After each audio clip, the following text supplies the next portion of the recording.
This is Peak or Weak Final Fantasy IX Edition. Today we're going to go through every major boss fight in Final Fantasy IX because it's the best Final Fantasy and I want to be able to come back to this if it ever does get the remake treatment and see how good they really were, whether they were peak or weak. This isn't just talking about how tough they are either. I want strong design, the ingenuity to teach the player mechanics, to be challenging enough to be engaging without being obnoxious, and overall, I want a boss fight to put on a show. It's a very robust system, don't ask how I came up with it. And with that, let's get stuck in.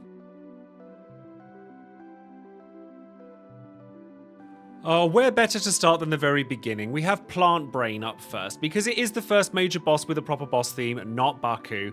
And to look at it, it's kind of uninteresting. It is just a big plant, and it's not the most difficult fight in the world, especially after Blank joins in. But I do really like that this is the culmination of everything you've learned up until this point in the game, and I think that you get to use sword magic with Vivi and Steiner well, and it's just crafted really well. And the spectacle of it is great because it's captured Princess Garnet. You then get to escape the evil forest after it, and you get the really cool cutscenes that follow it. So I'd say this is pretty peak, honestly. And then we have Black Waltz 1 coming up, and I love the design of all of the Black Waltz creatures, but I do think that Black Waltz 1 is probably the weakest of the three. In terms of the fight itself, I think it's really good that you fight this as just Zidane, because you have the Black Waltz and the Sea Lion that comes with it, and it teaches you how to use Zidane effectively and when to steal and when not to steal. And if you kill the Sea Lion before you kill the Black Waltz, then you have to deal with the second one. So it does teach you, maybe not in the best way, but it does teach you to target the right thing first.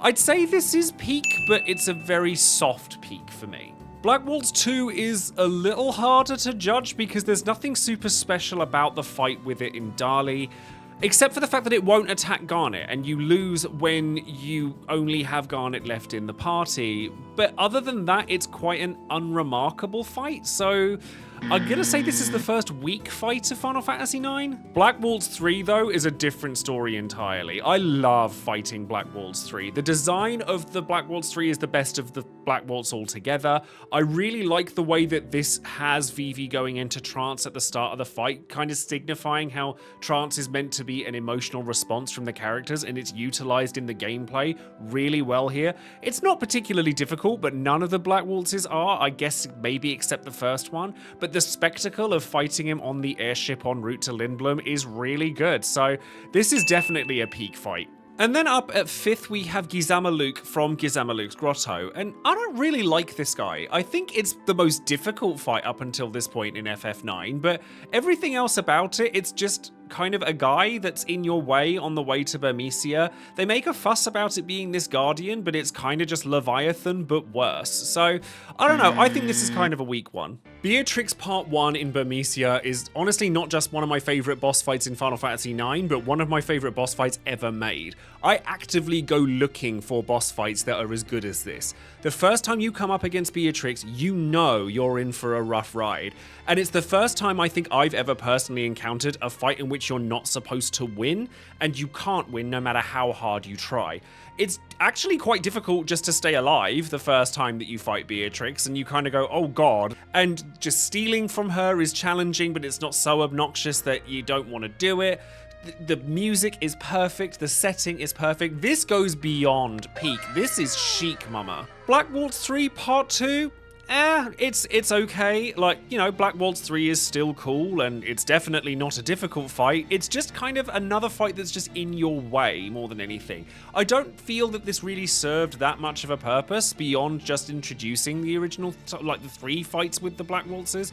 So I don't think this is one that I would put as peak by any means, so I'm gonna have to say it's weak. Ralvu Rava, if that's how you pronounce that, is not one of the best fights in Final Fantasy IX. Again, it's kind of just in your way. I don't know about you, but I don't really like any of the boss fights where you're fighting as Garnet, Steiner, and Marcus because they just don't feel as purposeful as when you have the full party together.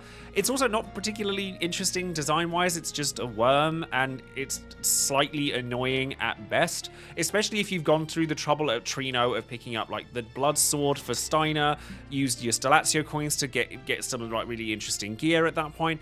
It's just not a very interesting fight, so this one's definitely a weak for me. The Ant Lion in Clara is kind of the same story. I actually remember fighting this more in Dissidia Opera Omnia than I do fighting it in Final Fantasy IX. It's weak to ice, it goes down really easily. It's got an attack that's really annoying where it reduces everybody's HP to below 10 with Sandstorm, but by that point, it's the kind of thing you already know how to deal with, and if you have Freya, you have Euresis, Wind, etc. to keep your regen up, and regen is busted in Final Fantasy IX. So, yeah, it's okay, but I'm still going to call it weak. The second fight with Beatrix is still really cool, but I don't think it has nearly as much impact as the first time you fight Beatrix, or the third, spoiler alert. So therefore, it's still peak. It's still peak design. Beatrix is still amazing. We love fighting her. We love the fact that we're going to lose the fight, but it just doesn't have the same impact the second time round as the first. But I think the fact that you lose the fight twice is quite impressive and not something you see very often in video games even today, so I'm still going to call this peak. Zorn and Thorn is peak because you have to fight them differently to any other way you fought anything up until that point. You have to actually pay attention to what the bosses are doing. Not only that, but Zorn and Thorn have been irritating the entire way through the game, so it's extremely satisfying to fight them both and win. So I just think that this is a very interesting fight. I like the setting for this, that you really don't like the characters, so it's easy to want to fight them. Yeah, this is definitely a peak one for me. Beatrix 3 is great, not because it's the same deal again, because by the third time you kind of just want to beat her, but I also love the fact that you never actually do.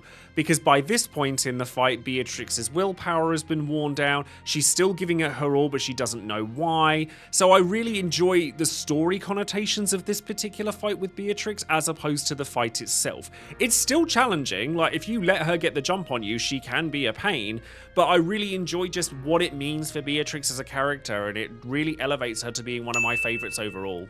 Until I made this video up, I didn't actually realize that Ralval Margot was a different boss to Ralval Rava, so therefore I'd say it's weak just on the basis of the fact that I thought it was the same boss fight twice.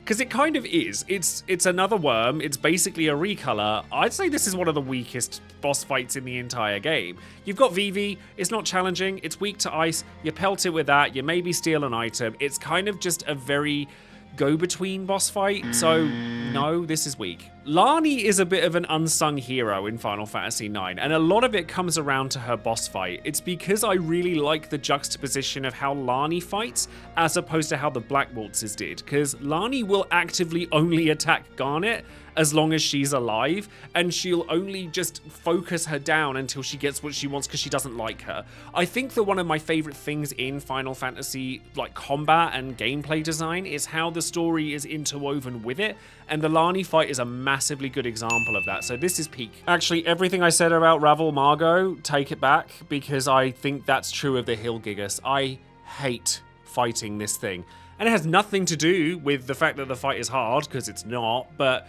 Hilgigas is just a very dull design. It's just an ogre, and if any of you have ever tried to steal the fairy flute from this thing, you'll know how much of a pain in the backside it is.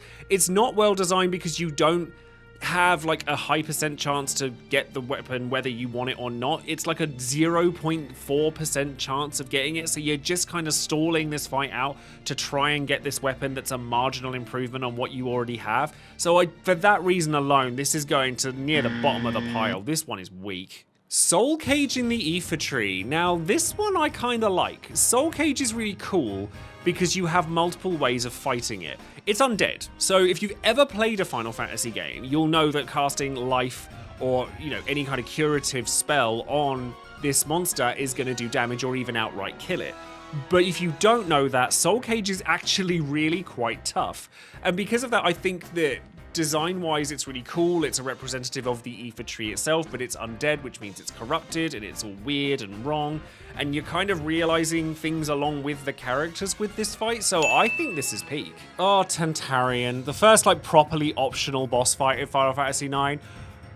I don't know whether I love this or hate it. It's the first one I'm properly stuck on because I love the gimmick of it, but I hate the gimmick of it. And if you're fighting this when you're on a time limit, as you kind of should be if you want to get the running shoes from it early, it's such a specific thing that you have to do. If you've not fought Tantarian before, you have to deal a certain amount of damage to it so that it flips its pages to the right page for you to actually deal damage to it.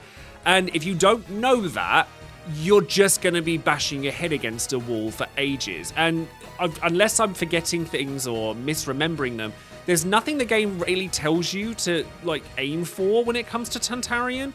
So I'm gonna say this is weak, but I also kind of love it, especially if you can get over it early so that you can get the running shoes, because auto haste is a thing. So I genuinely don't know, but if I'm having to think about it, I'm gonna have to err on the side of weak here. Now, Ark is a really interesting fight. The one that you fight in the Castle Oilever in order to get the Gulag Stone to bring back to Kuja. It's a weird one because it's the only summon in the game you actually fight yourself before acquiring it later in the game. And I kind of like that this version of Ark is weaker than what you would get from the summon. It never actually uses Eternal Darkness, which is great because otherwise you'd be there fighting it for half an hour. But I don't know why you fight Ark in Oilever. It just seems like a really out of place fight, but I kind of love it anyway. Because then when you get it, you're like, oh, we're seeing this guy again. Oh, but he's doing something different, and that's really cool. So I'd say this is peak. Valia Pira is the kind of boss I love to see in an RPG because it integrates the gameplay from everything around it within the dungeon. So while you're in the Desert Palace, if you don't look at the Bloodstone, so the various puzzles that you have to solve within the castle, you don't get to fight this boss properly. And it's as hard or as easy as you want it to be. If you want to be somebody that just goes in guns a-blazing, you can do that, but this boss becomes exponentially harder for every puzzle you didn't solve. So I kind of like that scaling difficulty that you don't get with many other bosses in other games. So I think this is peak. It's a bit of a boring design. I mean, it's literally a brick, but I love the fight itself. While we're at the midpoint of the video, I would like to invite you guys to like the video if you're enjoying what you're seeing so far and subscribing to the channel. I've actually been wanting to do boss fight centric videos for ages, and I want to cover all sorts of different games, even beyond Final Fantasy. I want to start talking about Pokemon, because I talk about Pokemon a lot on my TikTok, which you're more than welcome to follow as well, and I play a wide variety of games over on Twitch too, so if you want to talk to me about boss fights in any game, I can sit and talk about this stuff for hours at a time, so I'd love to see you guys. Melted Gemini is a pain. It's just annoying. For the sort of culmination of the fight against Zorn and Thorn, when comparing this to Zorn and Thorn, I think I'd have just much rather fought those two. However, you do get the really cool spectacle of having Eiko summon Maydeen during this fight, so that I'm really here for. But other than that, it's just irritating. Any enemy in Final Fantasy IX that inflicts the virus status ailment can do one. Hate that. So I'm gonna err on weak, but there are cool parts to this. I don't like the Tahaka fight. I think it's actually extremely forgettable, but I do like Ibsen's castle and the way in which it interacts with your characters, because everything is flipped on its head, as in your weapons, the weaker they are, the stronger they become within Ibsen's castle. So for that, I'm not going to say it's the worst fight in the world, but that covers the dungeon, not the boss fight. And Tahaka is extremely unremarkable, so I'm going to say it's weak. The Earth Guardian is a weird one because it feels like it's the recolor of the boss you fight later, and therefore it kind of is weak, and you don't get to fight the other Guardians because the other characters are all doing it automatically. You only fight the Earth Guardian, Mini Lich, as Zidane and Quina. And because the main four bosses are clearly references to the original Four Fiends from Final Fantasy I, it's weird to see a recolor come first. So I think this is kind of weak. The next three bosses kind of all come as a package deal because you fight them all in Castle Pandemonium and Terra, one after the other. But of those three, I think the Silver Dragon is by far the least remarkable. Like, you see the Silver Dragon being ridden on by Kuja multiple times in the story, and you think it's going to be really cool, but it ends up being a total pushover, so I'm going to say this is weak. The same kind of applies to Garland. He only ever targets one character at a time, which your party is more than capable of dealing with by this point in the game, but I do love the spectacle around these three fights in general, and all three of the designs in this fight are fantastic. So I'd say Silver Dragon is definitely the weakest of the bunch and errs on the side of weak in general, but Garland and the following fight definitely peak. And then you finally get to fight Kuja, and I think that he is a little bit on the easy side, but most story bosses at this point in the game tend to be with Final Fantasy games. But you get the amazing cutscene where he transforms into Trance Kuja, like, as you're fighting him, and then he goes and does what he does to Terra. And the spectacle is just so mind-blowing that it's still a really good boss fight. I love this, so it's peak to me. Nova Dragon, which you fight on the way to Memoria, total disappointment, basically a recolor of the Silver Dragon, about as interesting to fight. It looks pretty, same as the Silver Dragon did, but it just looks really disappointing when you beat it in about 3 seconds. It doesn't do anything particularly scary, like you've got wind elemental attacks to defend against, but that's kind of it. So yeah, this is weak. So the next 4 entries are the reason I think the Earth Guardian is weak on this list, because these 4 boss fights that you do in Memoria, I'd consider peak just because of it being awesome that Final Fantasy IX wears its heart on its sleeve with its reference points. And Marilith, Tiamat, Kraken, and Lich all being Final Fantasy I original Four Fiends brought back in a modern setting back in those days, I thought was brilliant. And the fact that they all utilize some of the unique mechanics of Final Fantasy IX, like the heat and freeze state ailments, which you never want to see, I thought was really interesting. And of these, I'd say Tiamat is the most annoying, just because the Jetfire attack is really irritating. Snort is never something you want to see because it just removes one of your party members outright, and it can actually be genuinely challenging to fight.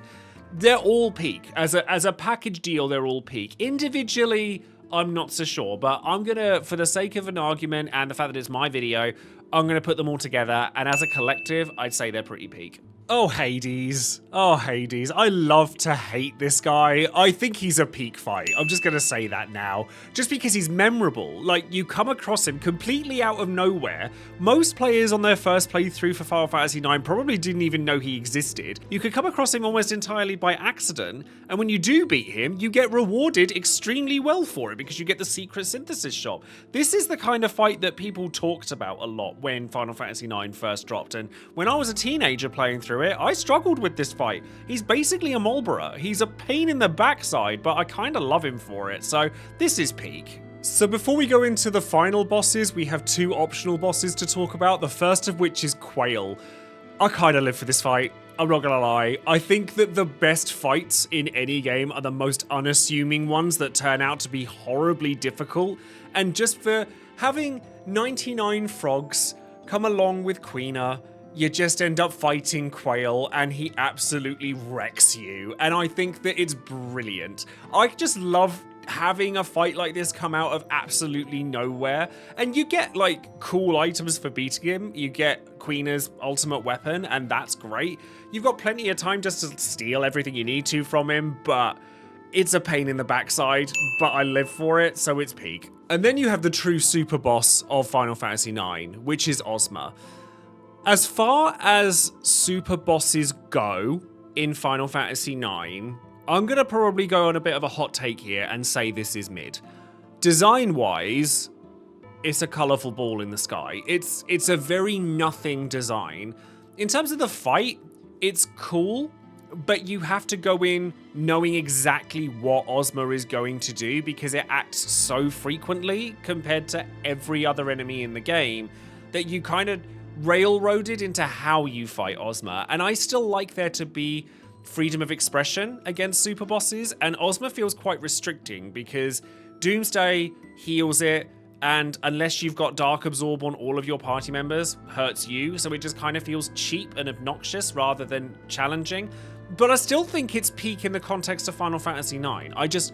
There are other super bosses like the Dark Aeons and the weapons from Final Fantasy VII that I think are just that much cooler than Ozma is, so it's peak, but only just. So then at last we have the final triumvirate of final bosses, which starts with Death Guys, goes to Transkuja, and then immediately goes into Necron. Death Guys is meh, let's be real. Like, who comes out of this thinking Death Guys is the best final boss ever? It's extremely meh. It's not difficult, it's not challenging, it's not interesting to look at, it's just boring. I think this is weak. Transkuja, on the other hand, peak. Love it. Love Transkuja, love Flare Star, love attacking him, love the theme tune that plays behind him. Dark Messenger is to die for. Ultima in Final Fantasy IX, which is the way that he closes out the fight, is Ultima. Like, I don't think we've ever seen Ultima be used in the same context as Final Fantasy IX, where It is the ultimate spell. Kuja uses it twice, and it is cataclysmic both times he does it. So therefore, I think from spectacle alone, I love Trance Kuja. And then at the very, very end of the game, you've got Necron. Now, I know a lot of people detest this fight with a burning passion because people just don't understand why Necron is there in the first place. And largely, I'd agree, honestly. Like, I used to try and argue for Necron's existence, but he is a bit of a Deus Ex Machina. Design-wise, he looks really cool. Like, I love the way that it just, as an appearance, I think its design is really cool. And the music before you fight Necron is extremely creepy and eerie. Not like any other Final Fantasy track I've ever really heard. But the fight itself just kind of feels like it should have ended with Trance Kuja, but it is still fun. It's still referential. His main attack is Grand Cross, which is Exdeath's kind of thing, which signifies that it's a force of nature, so it's more similar to like Cloud of Darkness or indeed Exdeath. So I do think that this is weak, but not for the same... Do I think it's weak? No, I don't. You know what? I changed my mind. I'm going back on myself. I don't think it's peak, but I don't think it's weak either. I think it sits firmly in the middle because the fight is still cool. It's relatively challenging. It's referential. And I just kind of like it, even though I don't really know why it's there. So that's all of the boss fights within Final Fantasy IX. There are a couple that you could classify as boss fights, like the prison cage or the Armadillo that you fight just before Lani, but those don't use the boss theme when you fight them, which is why I omitted them. But feel free to leave a comment if you want to talk about those as well. As for the top boss within Final Fantasy IX, the peakest of peak, I mean, come on, you already know what my answer is to this. It's Beatrix Part 1. Beatrix Part 1 is exactly the kind of boss fight I actively look for in other games, and in terms of the most memorable out of the entire pantheon of bosses in Final Fantasy IX, her fight is the one I walk away from going, wow, to this day.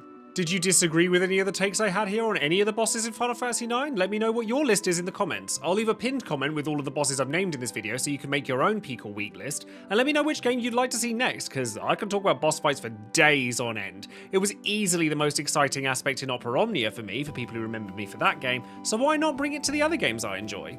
If you would like to participate in these videos and have your comments featured in them, as well as early access to them and a title card made just for you, consider joining up on the Patreon or come find me on all the other social platforms too. But for now, stay peak, and I'll see you next time, boss.